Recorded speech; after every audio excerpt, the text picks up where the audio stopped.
Halo, karibuni sana ndugu zangu ni wapendwa. Baada ya muda mrefu kidogo, leo tunakutana tena katika siku muhimu kabisa ambapo leo tutakuwa tunajadili kitabu chetu cha Wanafikara wa Kiroho, maswali matano ya msingi wa mwanadamu, na tutakuwa tunaanza katika sehemu yetu ya utangulizi wa kitabu chetu hiki kizuri sana cha Wanafikara wa Kiroho, maswali matano ya msingi wa mwanadamu. Kumbuka kwamba kitabu hiki kitakuwa published rasmi, kitazinduliwa tarehe 21 mwezi wa 12 mwaka huu 2026, na namna ya kuwa miongoni mwa watu wa awali kabisa kukipata kitabu hiki, huenda kwa bei pungufu, basi jiunge kwenye grupu letu la WhatsApp la watu ambao wanasubiria kitabu chetu cha Wanafikara wa Kiroho, maswali matano ya msingi wa mwanadamu, katika description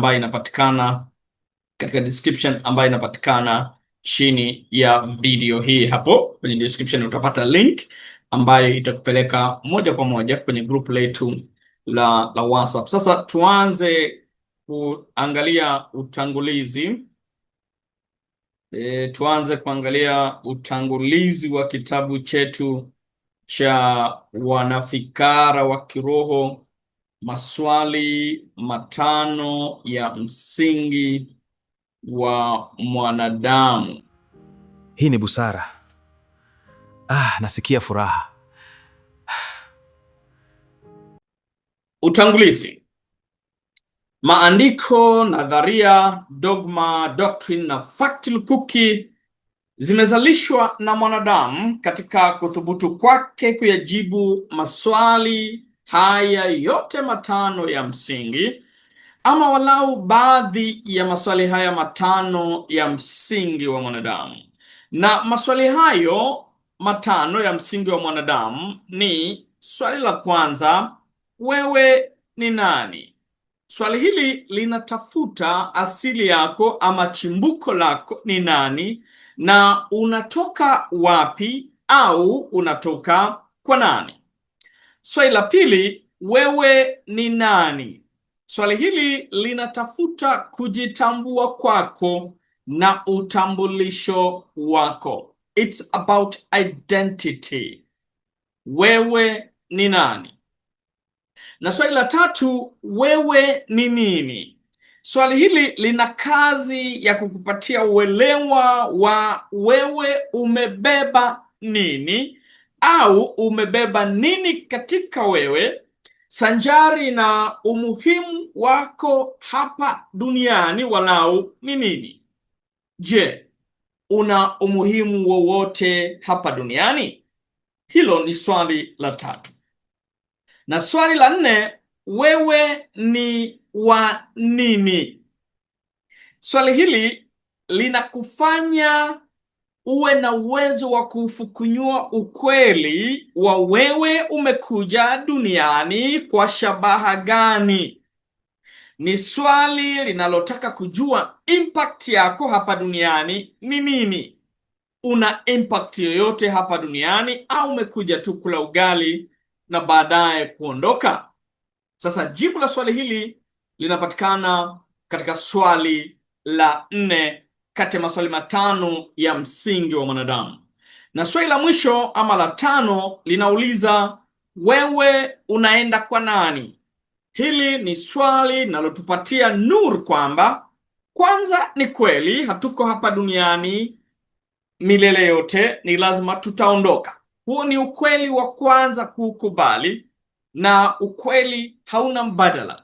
Kwa hiyo iwe unaukubali au haukubali, huo ni ukweli kwamba iko siku utaondoka hapa duniani. Sasa kuondoka ni lazima kuwe na mahala ambapo upo na mahala unapoenda. Ndiyo maana ya kuondoka. Ukisema ninaondoka, lazima utaulizwa unaenda wapi? Wala tunaweza tukajua unapoondokea ni wapi, lakini unapoelekea ni wapi pia? Kwa hiyo swali hili la 5 la msingi wa mwanadamu linathubutu kujibu na kutupatia majibu juu ya wapi tunakoelekea. Tunaenda wapi baada ya maisha yetu ya hapa duniani? Maisha yetu ni nini baada ya haya maisha yetu? Lakini pili, mara baada ya kumaliza hija yetu hapa duniani, kama ambavyo nimeeleza, tunaenda wapi? Na kama tunaenda mahala, ni lazima kuwe na kitu au mtu ambacho au ambaye tunaenda kwake. Hakuna mahala kusiko na mwenyewe. Sasa wewe unapoenda huko, unaenda kwa nani? Tunakubaliana kwamba uko hapa duniani na ukisha kufa utaenda mahala fulani, na ukweli usiopingika ni kwamba hakuna mahala fulani ambapo au ambako hakuna mwenyewe fulani. Kwa hiyo swali hili la tano linataka kujua, linataka kuuchisha kweli kuu mbili. Kwanza, tutaondoka hapa duniani, lakini pili, tutaenda mahala fulani. Lakini unapotafakari hayo, ndipo unapata jibu lingine ambalo linaongeza chachu ya swali hili la tano, kwamba hakuna mahala fulani kusikokuwa na mwenyewe fulani. Kwa hiyo je, tunaenda kwa nani? Kwa hiyo tunaenda wapi na kwa nani? Na hivi kwa ujumla ni swali ambalo linatamani kujua na kuelewa mustakabali wa maisha yetu mara baada ya maisha yetu ya hapa duniani. Je, ni vema na haki kwa wewe kujiuliza maswali haya matano ya msingi wa mwanadamu? Jibu la haki kabisa ni kwamba ni hakika. Ni hakika unapaswa kujiuliza maswali haya matano ukiwa mwanadamu mwenye akili timamu. Na bila shaka walau umeshawahi kujiuliza maswali haya matano, au walau umewahi kujiuliza baadhi ya maswali haya matano, kwamba mimi ninatoka kwa nani? Mimi ni wa nani? Mimi ninatoka kwa nani? Mimi ni nani? Mimi ni nini? Na mimi ni wa nini? Na mimi ninaenda kwa nani? Ni halali kabisa kwa wewe kujiuliza ama kuuliza maswali haya matano ya msingi wa mwanadamu.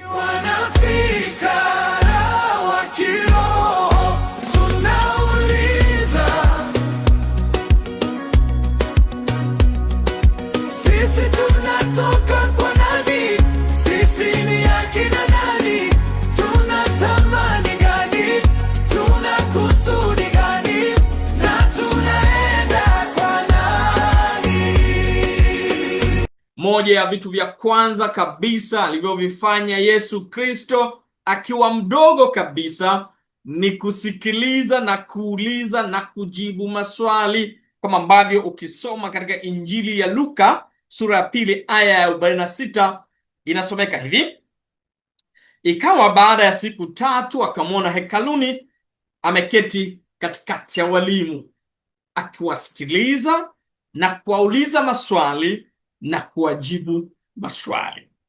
Maneno na kuwajibu maswali nimeyaongeza mimi, hayapo kwenye aya tajwa katika Biblia.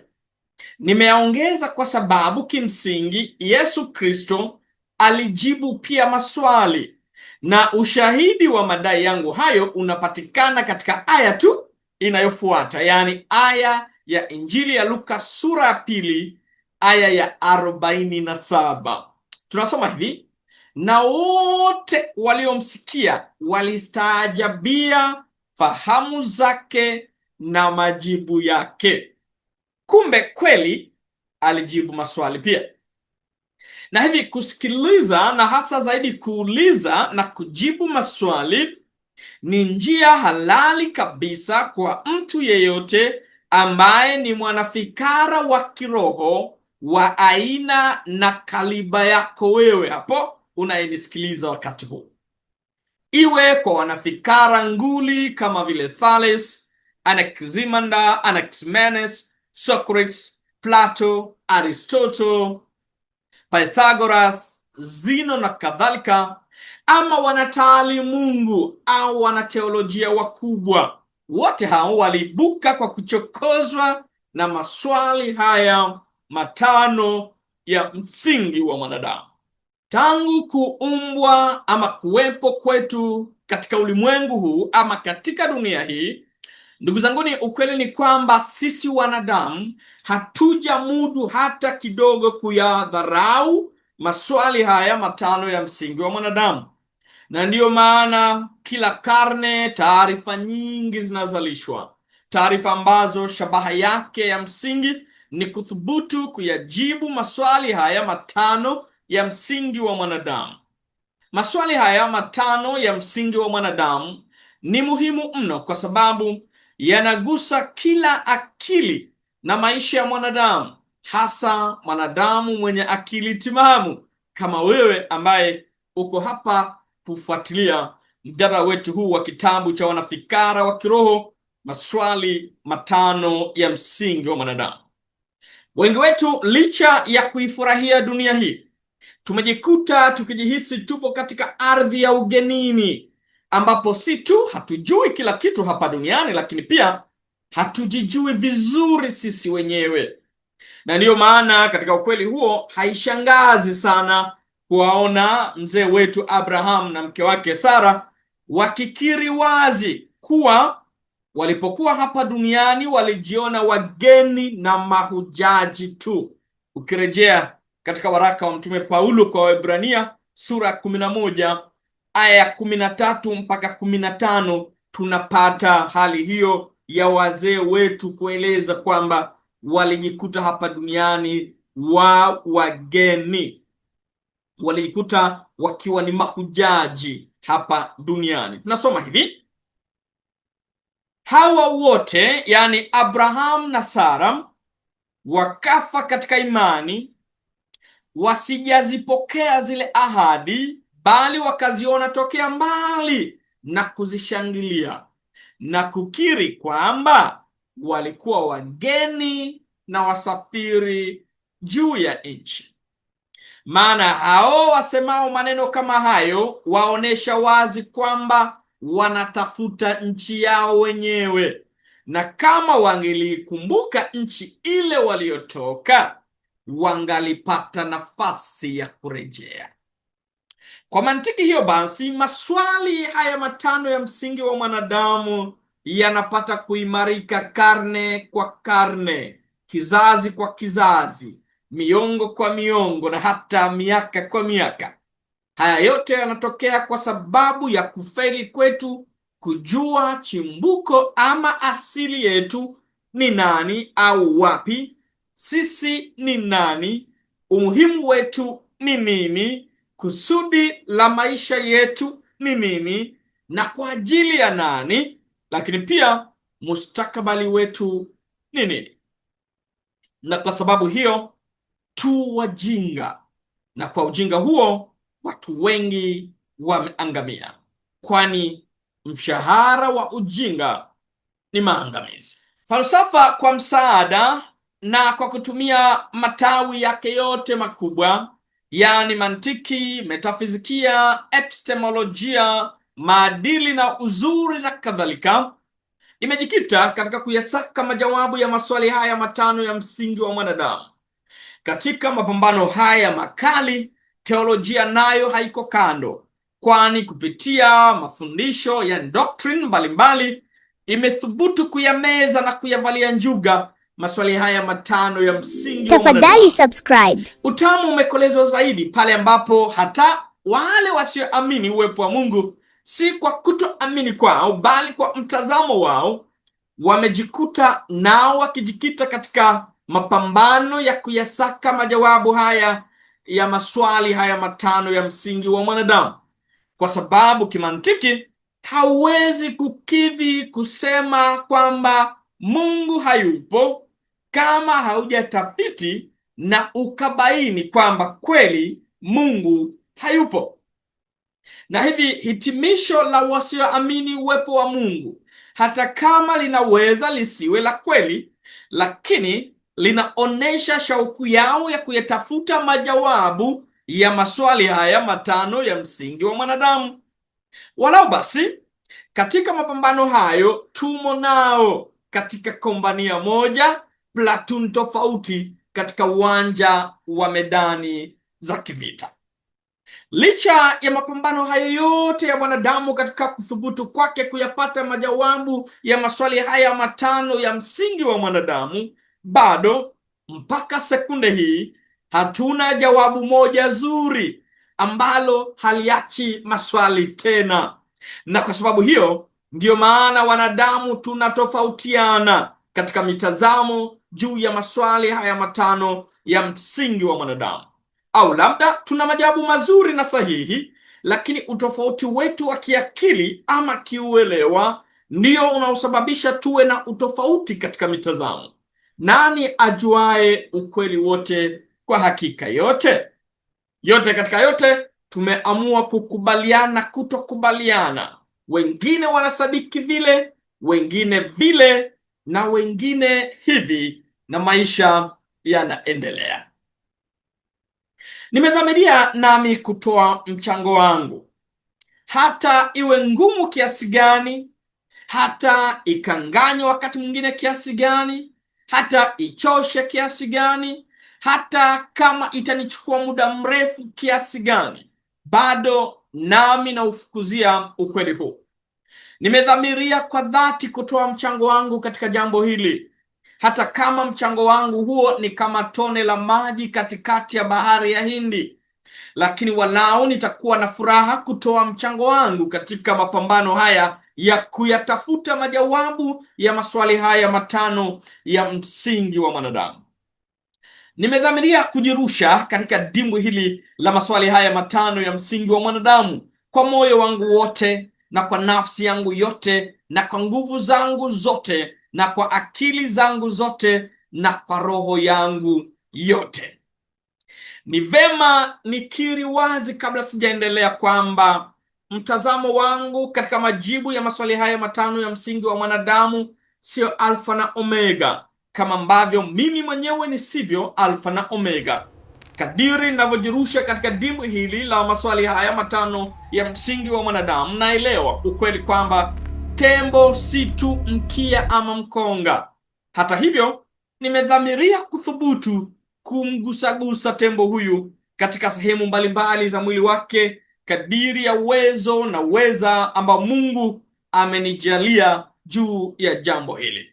Nafahamu ni ngumu kweli kweli kupambana na maswali haya matano ya msingi wa mwanadamu, lakini kwa sababu ya kusukumwa kwangu na dhamira yangu, sina budi kuanza safari hii ngumu, tamu, adhimu na muhimu.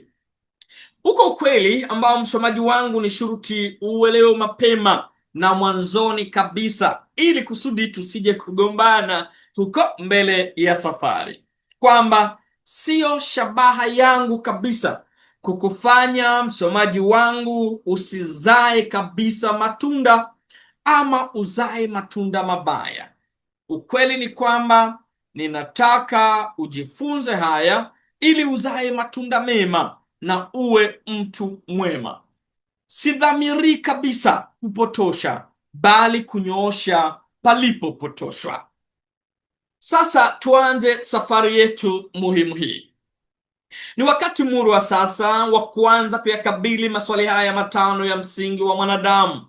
Lakini kabla sijaanza moja kwa moja kudadavua kila swali, ninaona ni vema na haki nikaliweka jambo moja muhimu sana kabla ya yote hayajaanza.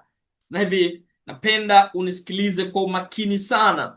Ninaenda kuliweka jambo moja muhimu sana vizuri kabla sijaanza kuyajibu maswali haya matano ya msingi wa mwanadamu. Jambo hilo ni kwamba mtazamo wangu na hitimisho langu juu ya maswali haya matano ya msingi wa mwanadamu vinaweza kuwa aidha vimeathiriwa ama vimeshawishiwa na baadhi ya watu mashuhuri ama wanafikara mbalimbali ambao nimetumia muda wangu mwingi kuwasiliana nao ama kuzungumza nao kupitia maandishi yao, mitazamo yao na bila shaka hekima zao. Na wanafikara wengi watatoka katika makundi makubwa mawili ambayo yamejitosa sana katika kuyatafuta majawabu ya maswali haya matano ya msingi wa mwanadamu. Makundi hayo mawili ni wanafalsafa na wanateolojia. Nitajaribu kidogo kutoa fasili ya istilahi hizi kubwa mbili, yaani falsafa na wanafalsafa na teolojia na wanateolojia ni akina nani. Falsafa ni nini? Falsafa ni pendo la hekima. Falsafa ni uthubutu na jaribio la kuelewa na kuelezea ulimwengu kwa kutumia akili inayofuata njia ya hoja jadidi na mantiki. Na hivi kumbe, wanafalsafa ni watu ama wanafikara wa kiroho wanaothubutu kuelewa na kuelezea ulimwengu kwa kutumia akili inayofuata njia ya hoja jadidi na mantiki. Teolojia ni nini? Teolojia ni juhudi za mwanadamu katika kuthubutu kumwelewa Mungu muumba wake. Kumbe basi, wanateolojia ni watu ama wanafikara wa kiroho wanaothubutu kumwelewa Mungu sanjari na kusudi lake la kutuumba sisi wanadamu hapa duniani. Na hivi kumbe, wanateolojia ni watu ama wanafikara wa kiroho wanaojikita zaidi katika kujifunza, kuelewa, kuchanganua, kupambanua na kunadi kwa kina kuhusu uhusiano wetu sisi wanadamu na Mungu muumba wetu. Unaweza kunishangaa kwa nini nimesema mtazamo wangu na hitimisho langu juu ya maswali haya matano ya msingi wa mwanadamu vinaweza kuwa na msukumo wa wanafalsafa ama wanateolojia. Ni kwa sababu ya ukweli kwamba falsafa na teolojia ni taaluma zinazotegemeana sana, na ndiyo maana Warumi wako sahihi kabisa wanaposema Filosofia ancilia theologiae, wakiwa na maana kwamba falsafa ni mtumishi wa teolojia ama falsafa ni daraja la kuielewa teolojia. Elewa hapa vizuri sana kwamba mtazamo wowote nitakaotoa kwa kuwarejea watu wa dini, basi mtazamo wangu huo usiutazame kuwa ni wa kidini, kwa sababu kwangu mimi maisha mazuri ambayo ni mapato ya mtu kugundua potential ambayo Mungu amemkirimia ni faida zaidi kuliko kizingiti chochote ambacho dini inaweza kukiweka kwa watu wake kufikia potential hiyo. Ni ngumu ndio, lakini pokea hivyo, elewa hivyo na kubali hivyo. Aidha, na kuomba sana uwe tayari kujifunza. Ninafahamu fika kwamba mtu anayeweza kufuatilia, kumudu na kuelewa mjadala huu ni mtu mwenye akili timamu, na ndiyo maana mpaka sasa unanifuatilia hapa. Na hivi ni lazima uivue na kuiweka kando ego yako. Ondoa ubinafsi wako. Unaweza kuwa una maarifa zaidi kuliko mwandishi wa kitabu hiki. Unaweza kuwa una sauti nzuri kuliko mwandishi wa kitabu hiki. Unaweza kuwa uko na mtazamo tofauti wa kidini, tofauti na dini anayoamini mwandishi wa kitabu hiki. Hizo ego ni lazima uzivue kwanza, ndipo utaelewa vizuri haya ninayoyaeleza na ndipo utanufaika kwayo. Kwa hiyo kuanzia sasa ninakuomba uivue ego yako, unisikilize rafiki yangu, na kama utakuwa umepata kitabu hiki, vua ego yako, ukisome kitabu hiki kama mtu ambaye hajui chochote, ndipo ambapo utaelewa. Nitatoa mfano mmoja. Tafadhali subscribe. Profesa mmoja ambaye alienda kuomba ushauri kwa guru mmoja, kwa mtaalamu mmoja wa masuala ya imani. Alipofika pale, profesa alianza kuzungumza mambo mengi na kujieleza kuwa yeye ni profesa wa vyuo vikuu mbalimbali, si profesa wa chuo kimoja, na akaeleza namna ambavyo amefanya tafiti juu ya mambo yale ambayo alienda kuyaulizia zaidi kwa yule guru. Kwa hiyo yule guru alipoona kwamba profesa bado hajatulia kumsikiliza, alichoamua, alienda kuchukua birika iliyojaa chai na kikombe ambacho hakikuwa na chai. Akampatia yule profesa kile kikombe, na huyu guru akaanza kuimimina ile chai katika kikombe cha profesa. Chai ikaanza kujaa na profesa akaanza kuungua kwa sababu chai ilikuwa inamwagika. Yule guru akamwambia yule profesa, weka hicho kikombe chako cha chai mezani ili nijaze zaidi. Kweli yule profesa akakiweka kile kikombe juu ya meza, na guru akaanza kuimiminia zaidi ile chai. Profesa akasema, guru, mbona kama una matatizo ya kiakili? Kwa nini unazidi kumimina chai kwenye kikombe ambacho tayari kimeshajaa? Guru akamuuliza yule profesa, kwa nini unasema kikombe tayari kimeshajaa? Kuna shida gani kama mimi nikiendelea kumiminia chai? Yule profesa akasema kwamba chai haiwezi kuingia tena kwenye kikombe. Yule guru akamuuliza, kwa nini unadhani chai haitaweza kuingia tena kwenye kikombe? Profesa akasema, kwa sababu kikombe kimeshajaa. Yule guru akamuuliza profesa, kwa hiyo kikombe kikishajaa hakiwezi kupokea tena chai? Profesa akasema, hakika hakiwezi kupokea tena chai. Kwa hiyo guru akamwambia, sasa wewe umekuja hapa ni profesa, lakini maswala ambayo umekuja kuniuliza mimi, wewe si mtaalamu. Naomba ondoa ego yako, ondoa uprofesa wako, uje hapa kama kikombe ambacho hakina chai kabisa, ili yale maelezo ambayo nitakupatia, yale maarifa ambayo nitakupatia, ambayo ni kama hii chai ambayo imo katika birika, iweze kuingia katika moyo wako, kwenye kikombe chako ambacho kipo tupu.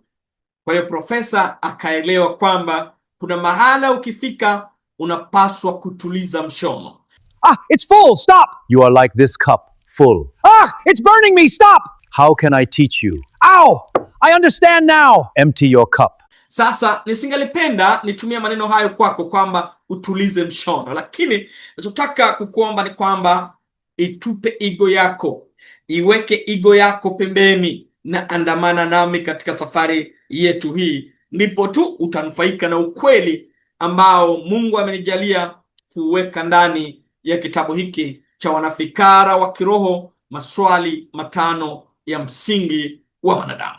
Asante sana kama umenielewa vizuri na unaandamana nami bega kwa bega, hatua kwa hatua.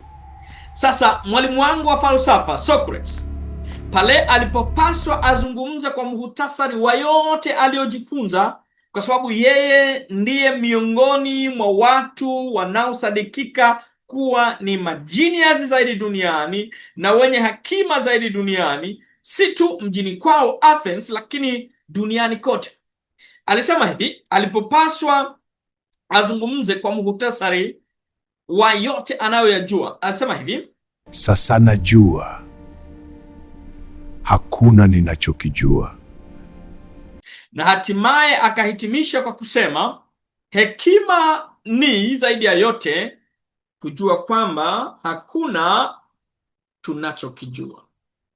Kwa vyovyote vile inavyoweza kuonekana jibu hili kuwa ni la kijinga kiasi gani, lakini jambo la msingi hapa ni kwamba huo ndio ulikuwa mtazamo wa mhekima na mwanafalsafa mashuhuri na nguli na mkubwa zaidi duniani, yani Socrates.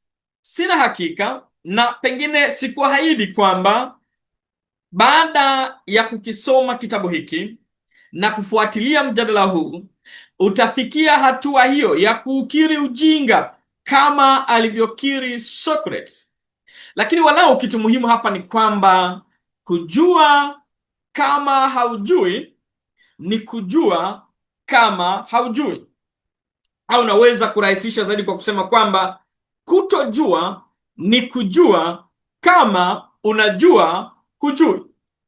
Kumbe kujua kuwa haujui Ni mwanzo wa kuelewa jambo lolote lile, hasa gumu na muhimu, likiwemo hili la maswali haya matano ya msingi wa mwanadamu. Naomba nirudie hapa kwamba kujua kuwa haujui ni mwanzo wa kuelewa jambo lolote lile, hasa gumu na muhimu, likiwemo jambo hili la maswali haya matano ya msingi wa mwanadamu. Wakati unayatafakari hayo, hebu kidogo nikuchekeshe moyo wako kwa kuyatazama maneno ya mtu mwenye hekima zaidi na tajiri zaidi duniani, Mfalme Suleiman bin Daudi bin Yese. Mfalme Suleiman alipopaswa atoe muhtasari juu ya maisha yake na maisha tu kwa ujumla, baada ya kufaidi kila aina ya raha, mali, utajiri, ufahamu, maarifa na hekima hapa duniani, alisema hivi: maisha haya hapa duniani ni kama unafukuza upepo tu. Mwisho wa siku hauna chochote utakachoondoka nacho. Kwa maneno yake mwenyewe anasema maisha ni upumbavu mtupu na pasua kichwa na kufukuza upepo tu. Kwake yeye Mfalme Suleiman, maisha ni upumbavu na pasua kichwa. Maisha ni bure kabisa. Iwe Mfalme Suleiman anathubutu kutuambia kwamba maisha haya hayana maana yoyote, ama anatuambia vinginevyo, lakini jambo kubwa na lenye faida kwetu alilotuachia hapa ni kwamba hata uwe na utajiri na mali kiasi gani, hata uwe na ufahamu na uelewa kiasi gani, hata uwe na hekima kiasi gani, kuyatafuta majawabu ya maswali haya matano ya msingi wa mwanadamu sio masihara wala utani. Yeye ameishia kuona maisha haya ni bure kabisa na paswa kichwa. Majibu yake ni ishara tosha kwamba naye pia amesafiri safari hii ya kutafuta majawabu ya maswali haya matano ya msingi wa mwanadamu. Na ukweli ni kwamba nawe pia upo tayari kwenye safari hiyo katika mjadala huu. Na hivi upo katika safari ambayo sio ya masihara wala utani. Na hivi kumbe, ili kuyaelewa haya, unahitajika umakinifu wako, yani attention yako yote. Kumbuka, chochote kitakachopata attention yako kitakupata wewe. Nitafurahi sana kama mjadala huu utapata attention yako na hatimaye kukupata na wewe pia. Sasa pata wasaa murwa kabisa wa kuanza kukabiliana na swali letu la kwanza kabisa la msingi wa mwanadamu, swali linalohoji wewe ni wa nani? Wewe unatoka wapi? Wewe unatoka kwa nani?